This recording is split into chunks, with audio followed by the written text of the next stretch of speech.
ਬਾਦਲ ਸਾਹਿਬ ਨਾਲ ਤਾਂ ਤੁਸੀਂ ਢੁੱਕ ਕੇ ਨੇੜੇ ਬਹਿੰਦੇ ਰਹੇ ਤੇ ਅੱਜ ਉਹਨਾਂ ਨੂੰ ਸ਼ੀਸ਼ਾ ਬੜਾ ਵਿਖਾਇਆ ਜੇ, ਜਰਾ ਦੱਸਿਓ ਕੀ ਮਸਲਾ ਹੋ ਗਿਆ।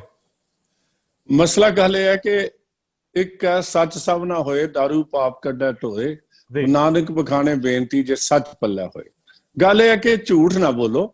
ਬਾਕੀ ਰਾਜਨੀਤੀ ਤੁਸੀਂ ਵੱਖਰੀ ਕਰਨੀ ਹੈ, ਤੁਹਾਡੀਆਂ ਆਪਣੀਆਂ ਸਮੱਸਿਆਵਾਂ, ਤੁਹਾਡੀ ਵੱਖਰੀ ਲਾਈਨ ਬਣਾਈ। ਜੋ ਮੈਂ ਸਿਰਫ ਲਿਖ ਕੇ ਪੇਸ਼ ਕੀਤਾ ਹੈ ਕਿ ਬਾਦਲ ਸਾਹਿਬ ਜਿਹੜੀ ਇਹ ਗੱਲ ਕਰ ਰਹੇ ਹੈ ਅਕਾਲੀ ਦਲ ਵਾਲੇ ਕਿ ਅਸੀਂ ਤਾਂ ਜੀ, ਸਾਨੂੰ ਕਦੇ ਐਨਡੀਏ ਦੀ ਮੀਟਿੰਗ 'ਚ ਨਹੀਂ ਸੱਦਿਆ ਗਿਆ, ਸਾਡਾ ਸਤਿਕਾਰ ਨਹੀਂ ਹੋਇਆ, ਸਾਡੀ ਕੈਬਨਿਟ ਦੇ ਵਿੱਚ ਕੋਈ ਗੱਲ ਨਹੀਂ ਸੁਣੀ ਗਈ। ਇਹ ਮੈਂ ਸਾਰੀਆਂ ਉਹ ਆંકੜੇ ਜਿਹੜੇ ਆ ਲੋਕਾਂ ਸਾਹਮਣੇ ਪੇਸ਼ ਕੀਤੇ ਆ ਕਿ ਲੋਕ ਵੇਖ ਲੈਣ ਤੇ ਸੱਚ ਜਾਣ ਲੈਣ। ਦੂਜੀ ਗੱਲ ਹੈ, ਬਾਦਲ ਸਾਹਿਬ ਮੇਰੇ ਜਿਹੜੇ ਹੈ ਨਾ ਬਜ਼ੁਰਗ ਸਮਾਨ ਹੈ।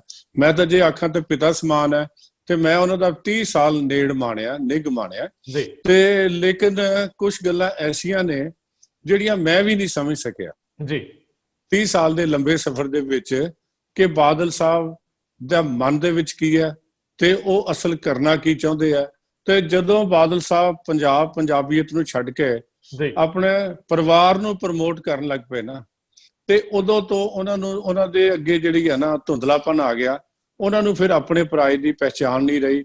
ਬਦਕਿਸਮਤੀ ਇਹ ਹੈ ਜਦੋਂ ਮੈਂ ਬਾਦਲ ਸਾਹਿਬ ਦਾ ਐਡਵਾਈਜ਼ਰ ਹੁੰਦਾ ਸੀ, ਉਹਨਾਂ ਨਾਲ ਮੇਰੀ ਗੱਲ ਸੁਣਦੇ ਸੀ, ਮੇਰੇ ਕਹਿਣ ਤੇ ਟਿਕਟਾਂ ਦਿੰਦੇ ਸੀ।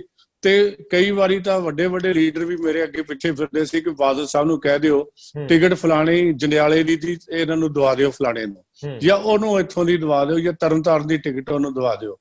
ਲੇਕਿਨ ਬਦਕਿਸਮਤੀ ਇਹ ਹੈ ਕਿ ਹੁਣ ਉਹ ਜਿਹੜੀ ਗੱਲ, ਜਦੋਂ ਮੈਨੂੰ ਵੀ ਇਸ ਤਰ੍ਹਾਂ ਲੱਗਾ ਕਿ ਇਹ ਜਦੋਂ ਮੈਂ ਅੰਮ੍ਰਿਤਸਰ ਐਸਐਸਪੀ ਸੀ ਕਿ 3 ਪਰਚੇ ਕਤਲ ਦੇ ਝੂਠੇ ਦਰਜ ਕਰ ਦਿਓ, ਘਰ ਵਾਲੇ ਤੇ ਘਰ ਵਾਲੀ ਦੇ ਰੇਪ ਦਾ ਪਰਚਾ ਦਰਜ ਕਰ ਦਿਓ, ਫਲਾਣੇ ਦਾ ਫਲਾਣਾ ਕਰ ਦਿਓ। ਜਦੋਂ ਮੈਂ ਉਹ ਸਾਰੇ ਕੈਂਸਲ ਕਰਾਏ ਨਾ ਤੇ ਇਹਨਾਂ ਨੂੰ ਲੱਗਾ ਕਿ ਇਹ ਸੱਚ ਦਾ ਪਹਿਰੇਦਾਰ ਹੈ ਤੇ ਇਹ ਸਾਡੇ ਕੰਮ ਨਹੀਂ ਆਉਣਾ।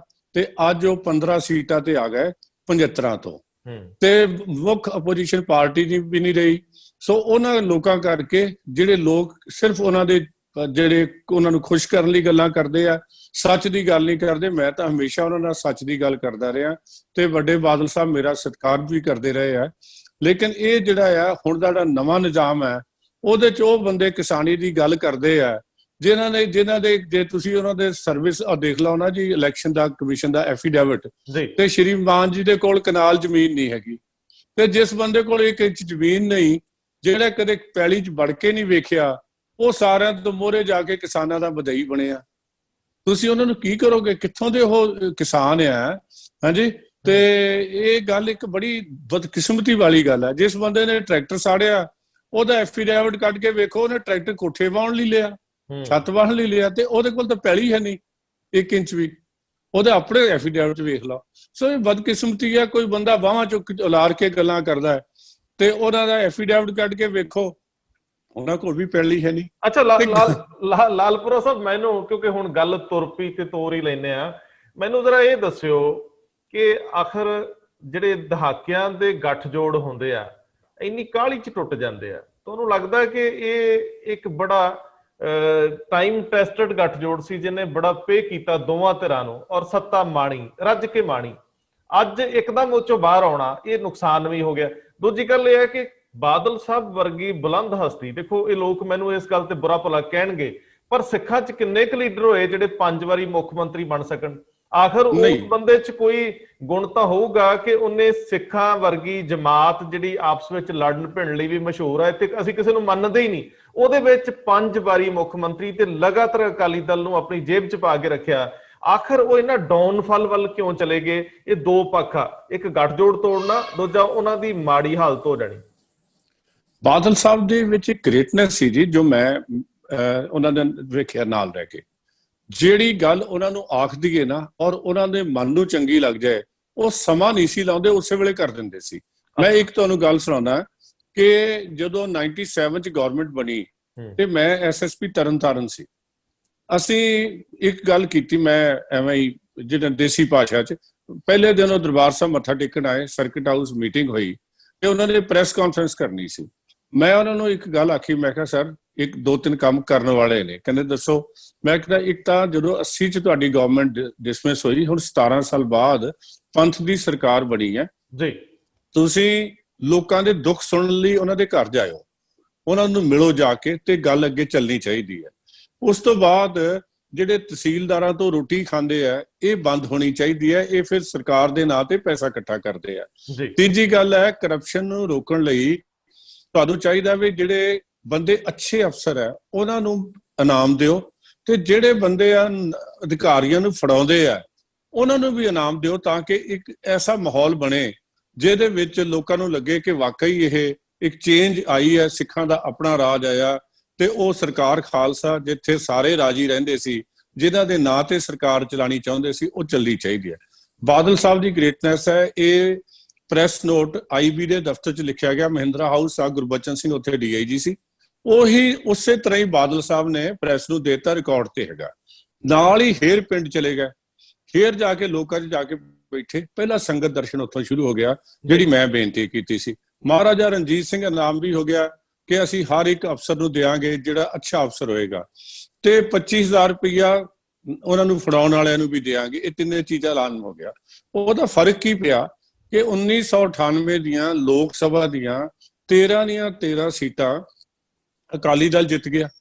ਤੇ ਮੇਰਾ ਇੱਕ ਸਾਥੀ DC ਸੀ ਅੰਮ੍ਰਿਤਸਰ ਦੇ ਵਿੱਚ, ਮੈਂ ਉਹਨੂੰ ਪੁੱਛਿਆ, ਮੈਂ ਕਿਹਾ DC ਸਾਹਿਬ ਇਹ ਤਾਂ ਐਵੇਂ ਹੀ ਉਹਦਾ ਟੈਸਟ ਕਰਨ ਵਾਸਤੇ, ਮੈਂ ਕਿਹਾ DC ਸਾਹਿਬ ਬੜੀ ਮੁਸ਼ਕਲ ਆ ਗਈ, ਬਾਦਲ ਸਾਹਿਬ ਨੇ ਤਾਂ ਇਮਾਨਦਾਰੀ ਦੇ ਝੰਡੇ ਕੱਢ ਦਿੱਤੇ ਆ, ਤੇ ਇਹ ਕਿਵੇਂ ਚੱਲੂਗਾ? ਉਹ ਪੁਰਾਣਾ ਤਜਰਬੇਕਾਰ ਆਦਮੀ ਸੀ, ਕਿਸੇ ਵੇਲੇ ਗਿਆਨੀ ਜੈਲ ਸਿੰਘ ਦਾ ਵੀ PA ਰਿਹਾ ਸੀ, ਤੇ ਉਧਰੋਂ ਪ੍ਰਮੋਟ ਹੋ ਕੇ ਉਹ IAS 'ਚ ਆਇਆ ਸੀ।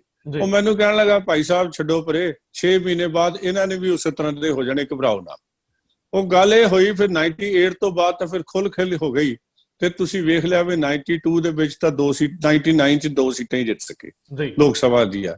ਸੋ ਉਹਦਾ ਕਾਰਨ ਇਹ ਸੀ ਕਿ ਬਾਦਲ ਸਾਹਿਬ ਮੰਨ ਲੈਂਦੇ ਸੀ ਔਰ ਕੋਸ਼ਿਸ਼ ਕਰਦੇ ਸੀ। ਮੈਂ ਕਈ ਗੱਲਾਂ ਉਹਨਾਂ ਨੂੰ ਕੀਤੀਆਂ ਜਿਹੜੀਆਂ ਹੁਣ ਚਲੋ ਲੰਬਾ ਸਮਾਂ ਹੋ ਜਾਏਗਾ, ਜਿਹੜੀਆਂ ਉਹਨਾਂ ਨੇ ਮੰਨ ਲਈਆਂ, ਪਰ ਉਹਨਾਂ ਦੀ ਇੱਕ ਬਾਤ ਦੀ ਗੱਲ ਇਹ ਵੀ ਸੀ ਕਿ ਆ ਜਿਹੜੀ ਬੇਈ ਹੈ, ਇਹਦੇ ਵਿੱਚ 100 ਕਿਊਸੈਕ ਪਾਣੀ ਵੀ ਅਸੀਂ ਛਡਾ ਕੇ ਦਿੱਤਾ, ਕਾਰ ਸੇਵਾ ਵੀ ਅਸੀਂ ਸ਼ੁਰੂ ਕਰਵਾਈ। ਉਹਨਾਂ ਦਾ ਕੋਈ ਬਾਦਲ ਸਾਹਿਬ ਦਾ ਮੁਕਾਬਲਾ ਨਹੀਂ। ਜਦੋਂ ਉਹਨਾਂ ਨੂੰ ਕੋਈ ਗੱਲ ਚੰਗੀ ਲੱਗਦੀ ਸੀ, ਉਹ ਉਸੇ ਵੇਲੇ ਮੰਨ ਲੈਂਦੇ ਸੀ। ਉਸ ਤੋਂ ਬਾਅਦ ਜਦੋਂ ਦੁਬਾਰਾ ਮੈਨੂੰ ਆਇਆ ਮੌਕਾ, ਤੇ ਜਿਹੜੇ ਪੈਰ ਚੁੰਮਣ ਵਾਲੇ ਉਹ ਉਹਨਾਂ ਦੇ ਨੇੜੇ ਲੱਗ ਗਏ। ਜਿਹੜੇ ਐਸਾ ਮਾਹੌਲ ਬਣ ਗਿਆ ਪੰਜਾਬ ਦੇ ਵਿੱਚ ਕਿ ਉਹ ਜਿਹੜੇ ਦੂਜੇ ਜਿਹੜੇ ਉਹਨਾਂ ਦੇ ਫੈਮਿਲੀ ਮੈਂਬਰ ਸੀ, ਉਹ ਬਾਦਲ ਸਾਹਿਬ ਤੇ ਭਾਰੀ ਹੋ ਗਏ ਜੀ। ਉਹਨਾਂ ਨੇ ਉਹਨਾਂ ਨੂੰ ਪ੍ਰੈਜ਼ੀਡੈਂਟ ਬਣਾਤਾ, ਉਹਨਾਂ ਨੂੰ ਸਾਰੀਆਂ ਪਾਵਰਾਂ ਦੇਤੀਆਂ ਕਿ ਇਹ ਮੇਰਾ ਉੱਤਰਾਧਿਕਾਰੀ ਹੋਏਗਾ। ਸੋ ਮੈਂ ਸਮਝਦਾ ਉਹ ਉੱਤਰਾਧਿਕਾਰੀ ਨੂੰ ਸੱਚ ਕੇ ਮੈਨੂੰ ਇਹ ਦੱਸੋ ਕਿ ਤੁਸੀਂ ਬਹੁਤ ਅੰਦਰ ਦੀ ਡੂੰਘਾਈ ਵਾਲੀ ਗੱਲ ਜਾਣਦੇ ਹੋ। ਦਰਅਸਲ ਡਾਊਨਫਾਲ ਆਉਂਦਾ ਕਿੱਥੋਂ ਆ? ਜਿਹੜੀ ਸੁਖਬੀਰ ਨੂੰ ਸੱਤਾ ਸੌਂਪਣ ਵਾਲੀ ਗੱਲ ਸੀ, ਇੱਕ ਪੀੜ੍ਹੀ ਤੋਂ ਦੂਜੀ ਪੀੜ੍ਹੀ ਤੱਕ ਪਰਿਵਰਤਨ ਸੀ ਸੱਤਾ ਦਾ, ਉਹ ਤੇ ਸਮੂਥਲੀ ਹੋ ਚੁੱਕਿਆ ਸੀ, ਉਹਨੂੰ ਤਾਂ ਸਾਰਿਆਂ ਮੰਨ ਵੀ ਲਿਆ ਸੀ।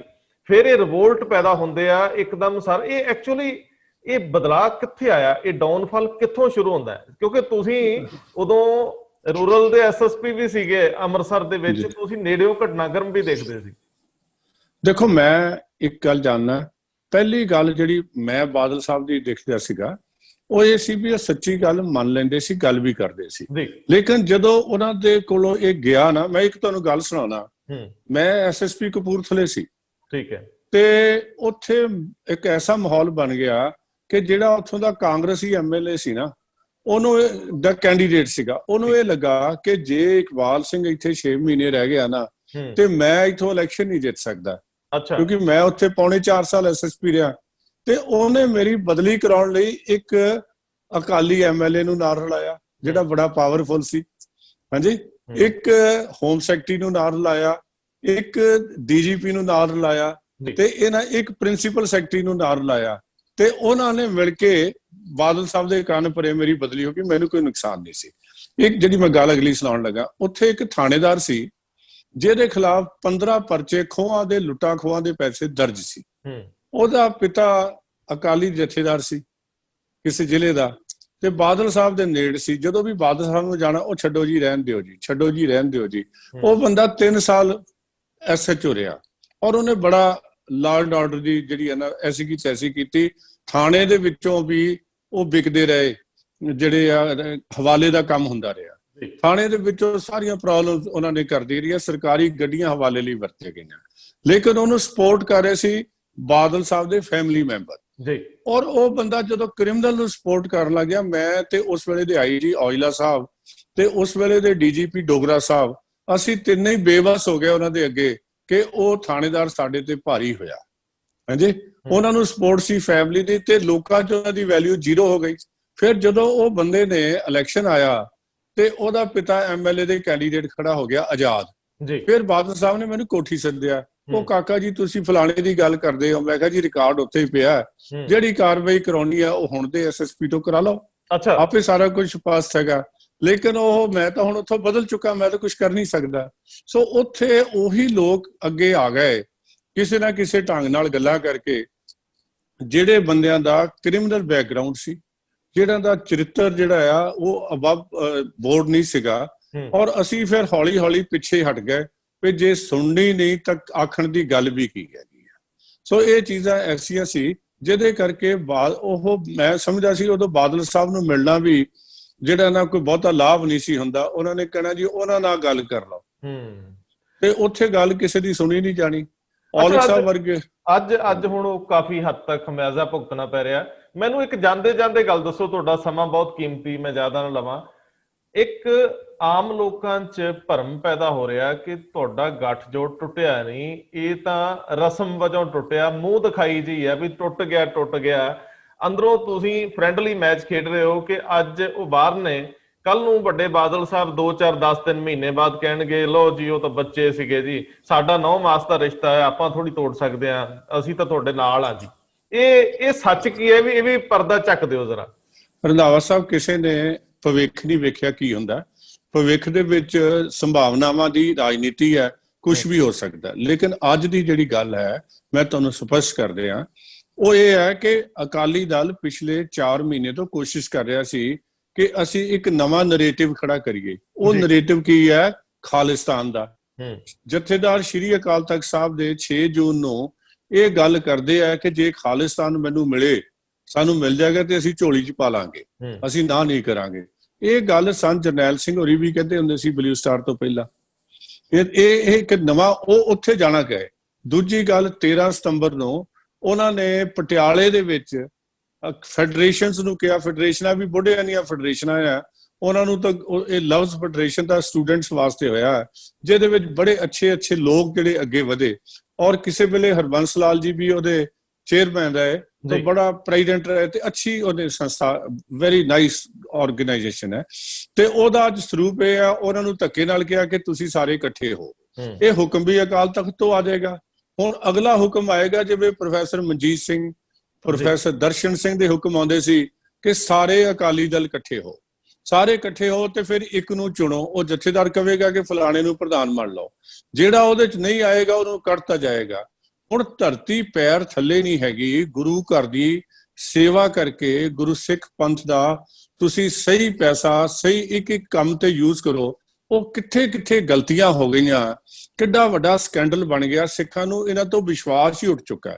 ਆਪਣਾ ਵਿਸ਼ਵਾਸ ਇਹ ਹੁਣ ਸਾਡੇ ਤੇ ਸੁੱਟਣਾ ਚਾਹੁੰਦੇ ਆ ਕਿ ਭਾਰਤੀ ਜਨਤਾ ਪਾਰਟੀ ਸਾਰੇ ਰੁੱਖਾਂ ਲਈ ਸਿੱਖਾਂ ਦੇ, ਭਾਰਤੀ ਜਨਤਾ ਪਾਰਟੀ ਜ਼ਿੰਮੇਵਾਰ ਹੈ, ਨਾ ਕਿ ਇਹ ਆਪ ਜ਼ਿੰਮੇਵਾਰ ਹੈ। ਸੋ ਸਿੱਖ ਤਾਂ ਹੁਣ ਸਮਝ ਚੁੱਕੇ ਆ ਰਾਜਨੀਤੀ ਦੇ ਵਿੱਚ ਇਹਨਾਂ ਦੇ ਕੋਲ ਮੈਂ ਸਮਝਦਾ ਪੈਰ ਨਹੀਂ ਹੈਗੇ, ਤੇ ਇਹਨਾਂ ਗੱਲਾਂ ਬਾਤਾਂ ਨਾਲ, ਤਮਾਸ਼ਿਆਂ ਨਾਲ ਪੈਰ ਜਿਹੜੇ ਲੱਗਣੇ ਵੀ ਨਹੀਂ, ਕਿਉਂਕਿ ਸੱਚ ਸੱਚ ਹੀ ਹੁੰਦਾ ਤੇ ਝੂਠ ਝੂਠ ਹੀ ਹੁੰਦਾ। ਅਸੀਂ as member of the Bharatiya Janata Party, ਮੇਰਾ ਇਹ ਫਰਜ਼ ਹੈ ਕਿ ਮੈਂ ਪੰਜਾਬ ਦਾ ਬਾਂਹ ਫੜਾ, ਮੈਂ ਸਿੱਖਾਂ ਦੀ ਗੱਲ ਕਰਾਂ, ਮੈਂ ਸਿੱਖਾਂ ਦੇ ਜਿਹੜੇ ਉਲਝੇ ਮਸਲੇ ਆ ਉਹਨਾਂ ਨੂੰ ਆਪਣੀ ਬੇਨਤੀ ਰਾਹੀਂ, ਆਪਣੀ ਆਰਗੇਨਾਈਜੇਸ਼ਨ ਨਾਲ ਗੱਲ ਕਰਕੇ ਉਹਨਾਂ ਨੂੰ ਸੁਲਝਾਵਾਂ, ਤਾਂ ਕਿ ਪੰਜਾਬ ਖੁਸ਼ਹਾਲ ਬਣੇ ਔਰ ਇਸ ਪੰਜਾਬ ਨੂੰ ਅਸੀਂ ਅੱਗੇ ਲੈ ਕੇ ਜਾ ਸਕੀਏ। ਜਾਂਦੇ ਜਾਂਦੇ ਮੈਨੂੰ ਇਹ ਦੱਸਦੇ ਜਾਇਓ ਕਿ ਜੇ ਇਹ ਗੱਠਜੋੜ ਮੁੜ ਕੇ ਨਹੀਂ ਹੁੰਦਾ, ਜਿਹਦੀ ਕਿ ਸੰਭਾਵਨਾ ਕਾਫੀ ਮੌਜੂਦ ਆ, ਬਾਦਲ ਸਾਹਿਬ ਤੇ ਮੋਦੀ ਸਾਹਿਬ ਦਾ ਰਿਸ਼ਤਾ ਕਾਫੀ ਨੇੜੇ ਦਾ ਹੈ, ਜੇ ਇਹ ਨਹੀਂ ਸਿਰੇ ਚੜ੍ਹਦਾ ਦੁਬਾਰਾ, ਤੇ ਭਾਰਤੀ ਜਨਤਾ ਪਾਰਟੀ ਪੰਜਾਬ ਦੇ ਵਿੱਚ 117 ਸੀਟਾਂ ਤੇ ਲੜਨ ਲਈ ਆਪਣੇ ਆਪ ਨੂੰ ਤਿਆਰ ਸਮਝਦੀ ਹੈ? ਕੀ ਭਾਰਤੀ ਜਨਤਾ ਪਾਰਟੀ ਕਾਂਗਰਸ ਔਰ ਅਕਾਲੀ ਦਲ ਵਾਂਗ ਤੀਜਾ ਬਰਾਬਰ ਦਾ ਧਿਰ ਹੋਊਗੀ? ਰੰਧਾਵਾ ਸਾਹਿਬ, ਅਸੀਂ ਕੇਂਦਰ 'ਚ ਸਾਡੀ ਸਰਕਾਰ ਹੈ, ਅਸੀਂ 64 ਸੀਟਾਂ ਦੇ ਵਿੱਚ ਇਲੈਕਸ਼ਨ ਲੜ ਚੁੱਕੇ ਹਾਂ ਪਹਿਲਾਂ, ਤੇ ਅਸੀਂ ਪੂਰੀ ਤਰ੍ਹਾਂ 117 ਸੀਟਾਂ ਤੇ ਇਲੈਕਸ਼ਨ ਲੜਨ ਦੇ ਸਮਰੱਥ ਹੈਗੇ ਆ, ਔਰ ਅਸੀਂ ਲੜਾਂਗੇ ਵੀ। ਅਸੀਂ ਵੱਖਰੀ ਇਲੈਕਸ਼ਨ ਲੜਨ ਦੀ ਸਾਡਾ ਮਾਨ ਹੈ, ਜੇ ਸਾਨੂੰ ਸੰਭਾਵਨਾਵਾਂ ਹਰ ਕਿਸਮ ਦੀਆਂ ਹੈ, ਲੇਕਿਨ ਅਸੀਂ ਤਿਆਰ ਹਾਂ ਕਿ ਸਾਨੂੰ 2022 ਦੇ ਵਿੱਚ ਇਲੈਕਸ਼ਨ ਲਈ ਵੱਖਰੇ ਲੜਨਾ ਪਏਗਾ। ਅਸੀਂ ਉਹ ਇਲੈਕਸ਼ਨ ਲੜਾਂਗੇ। ਅਸੀਂ ਪੰਜਾਬ ਦੇ ਵਿੱਚ ਸਰਕਾਰ ਵੀ ਬਣਾਵਾਂਗੇ, ਅਸੀਂ ਪੰਜਾਬ ਨੂੰ ਡਿਵੈਲਪ ਵੀ ਕਰਾਂਗੇ, ਜਿੱਥੇ ਜਿੱਥੇ ਕਮੀਆਂ ਰਹਿ ਗਈਆਂ ਨੇ ਉਹਨਾਂ ਨੂੰ ਦੂਰ ਵੀ ਕਰਾਂਗੇ। 1 ਸਾਲ ਦੇ ਅੰਦਰ ਅੰਦਰ ਪੰਜਾਬ 'ਚ ਬਹੁਤ ਕੁਝ ਨਵਾਂ ਆਉਣ ਵਾਲਾ ਹੈ। ਬਹੁਤ ਮਿਹਰਬਾਨੀ ਸਰਦਾਰ ਸਾਹਿਬ। ਔਰ ਇਹ ਪ੍ਰੋਮਿਸ ਤੁਸੀਂ ਦਿਓ ਜ਼ਰੂਰ ਕਿ ਤੁਸੀਂ ਕਿਸਾਨ ਜਥੇਬੰਦੀਆਂ ਨਾਲ ਗੱਲ ਕਰਕੇ ਕੇਂਦਰ ਔਰ ਕਿਸਾਨਾਂ ਦੇ ਵਿੱਚ ਪੁਲ ਦਾ ਕੰਮ ਕਰੋਗੇ ਔਰ ਉਹਨਾਂ ਦੀਆਂ ਸਾਰੀਆਂ ਮੰਗਾਂ ਕੇਂਦਰ ਤੱਕ ਪਹੁੰਚਾਓਗੇ। ਔਰ ਇਹ ਜਿਹੜਾ ਡੈਡਲੌਕ ਹੈ, ਇਹ ਜਿਹੜੀ ਰਿਸ਼ਤਿਆਂ ਤੇ ਬਰਫ਼ ਜੰਮ ਗਈ ਆ, ਇਹਨੂੰ ਪਿਘਲਾਉਣ ਦਾ ਕੰਮ ਕਰੋਗੇ, ਤੋੜਨ ਦਾ ਕੰਮ ਕਰੋਗੇ। ਮੇਰੀ ਇਹ ਜ਼ਿੰਮੇਵਾਰੀ ਰੰਧਾਵਾ ਸਾਹਿਬ ਆਪ ਜੀ ਨੇ ਵੀ ਲਾਈ ਹੈ। ਮੇਰਾ ਇਖਲਾਕੀ ਵੀ ਜ਼ਿੰਮੇਵਾਰੀ ਹੈ ਕਿ ਪੰਜਾਬ ਮੇਰਾ ਖੁਸ਼ਹਾਲ ਹੋਵੇ। ਜਿਹੜੇ ਵੀ ਵੀਰ ਨਿਰਾਸ਼ ਹੈ, ਨਾਰਾਜ਼ ਹੈ ਜਾਂ ਕਿਸੇ ਤਰ੍ਹਾਂ ਸਾਡੇ ਤੋਂ ਵੱਖਰਾ ਹੋਇਆ ਫਿਰਦਾ ਹੈ, ਉਹਦੇ ਨਾਲ ਮੈਂ ਸੰਪਰਕ ਕਰਾਂ। ਵਡਿਆਈ ਇਸੇ 'ਚ ਹੁੰਦੀ ਹੈ ਕਿ ਮੈਨੂੰ ਪਹਿਲ ਕਰਨੀ ਚਾਹੀਦੀ ਹੈ। ਮੈਂ ਇਹ ਜ਼ਰੂਰ ਪਹਿਲ ਕਰਾਂਗਾ ਔਰ ਅਸੀਂ ਕੋਸ਼ਿਸ਼ ਕਰਾਂਗੇ ਪੰਜਾਬ ਨੂੰ ਮੁੜ ਕੇ ਖੁਸ਼ਹਾਲ ਬਣਾਉਣ ਲਈ ਤੇ ਪੀਸਫੁਲ ਤੇ ਅਮਨ ਨਾਲ ਬਣਾਉਣ ਦਾ। ਜਿਹਨੇ ਵੀ ਰਾਜਨੀਤੀ ਕਰਨੀ ਹੈ ਡਿਵੈਲਪਮੈਂਟ ਦੀ ਕਰੇ, ਜਿਹਨੇ ਵੀ ਰਾਜਨੀਤੀ ਕਰਨੀ ਹੈ ਆਪਸੀ ਪਿਆਰ ਦੀ ਕਰੇ, ਜਿਹਨੇ ਵੀ ਰਾਜਨੀਤੀ ਕਰਨੀ ਹੈ ਇੱਕ ਦੂਜੇ ਨਾਲ ਜੁੜਨ ਦੀ ਕਰੇ। ਇਹਨਾਂ ਸਾਰਿਆਂ ਨੂੰ ਮੈਂ ਜਿਹੜੀ ਹੈ ਨਾ ਇਸ ਬੇਨਤੀ ਨਾਲ ਤੇ ਕਿਸਾਨਾਂ ਦਾ ਇੱਕ ਹਮਦਰਦ, ਕਿਸਾਨਾਂ ਦਾ ਸਾਥੀ ਹੋਣ ਦੇ ਨਾਤੇ, ਪੂਰਾ ਆਪ ਕਿਸਾਨ ਹੋਣ ਦੇ ਨਾਤੇ ਪੂਰਾ ਯਤਨ ਕਰਾਂਗਾ ਕਿ ਸਾਡੇ ਪੰਜਾਬ ਦੇ ਵਿੱਚ ਇਹ ਜਿਹੜੀ ਇੱਕ ਬਰਫ਼ ਜੰਮ ਚੁੱਕੀ ਹੈ, ਇਹਨੂੰ ਅਸੀਂ ਪਿਘਲਾ ਕੇ ਤੇ ਫੇਰ ਇਕੱਠੇ ਹੋਈਏ। ਵਾਹਿਗੁਰੂ ਜੀ ਕਾ ਖਾਲਸਾ, ਖਾਲਸਾ ਵਾਹਿਗੁਰੂ ਜੀ ਕੀ ਫਤਿਹ। ਥੈਂਕ ਯੂ ਨਵਾਂ ਸਾਹਿਬ।